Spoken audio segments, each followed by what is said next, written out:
دغه ډول منفي فکره کسان په خپل ژوند کې په لږه کچه بریالي کیږي او که چیرې په ځینو مواردو کې بریالي هم وي، بریا یې معمولا لنډمهاله وي او بقا نه لري. منفي فکر او بدبیني معمولا د پر ځان باور له نشتوالي، بې باورۍ، ویرې او ډیر کله له کینې څخه سرچینه اخلي او که چیرې په همغه لومړیو ورځو کې کنټرول نشي، پر یو تلپاتې عادت بدلیږي. هغه عادت چې د شخص ټول ژوند تر اغېزې لاندې راولي او منفي فکر لرونکي کس په خپل ماحول کې د منفي ټکو د پیدا کولو په لټه کې وي او غواړي چې په هر اړخ کې یو نیمګړتیا او عیب کشف کړي. دغه ډول کسان تل مضطرب او د ویرې په حال کې دي، هیڅ ډول دروني آرامتیا نه لري او په ناګهانه ډول آن په غوره مسایلو کې هم د منفي ټکو له پلټلو خوند اخلي. همدارنګه دغه ډول کسان د بد او منفي خبرونو پر رسولو خپرولو کې مخکښ دي او غواړي چې بد او اندېښمنونکي خبرونه تر بل هر چا مخکې د خلکو تر غوږونو ورسوي. که چیرې تاسو داسې یو حالت ته ورسیږئ چې د خپلې خوښې دنده، موټر او کور ترلاسه کړئ،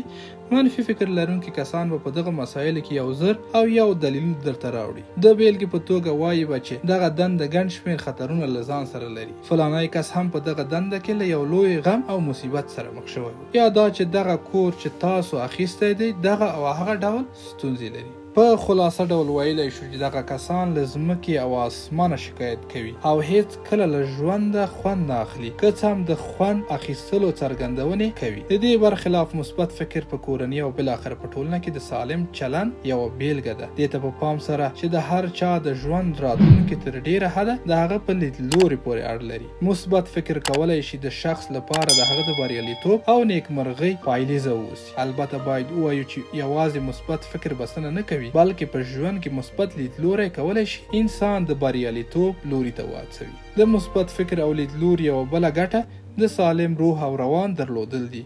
مثبت فکر درلودل پر ژوند او آن پر بدن باندې د پام وړ اغیزې لري. د وهلې پر ګران بیه ځمکو بدله شوې، د پیر او پلور مرکزونه یې په پرمختللې بڼه ورغول. د لوب او تفریح ځایونه یې په هغه بڼه جوړ کړل چې ګرځندویان به یې په لټه کې او داسې نور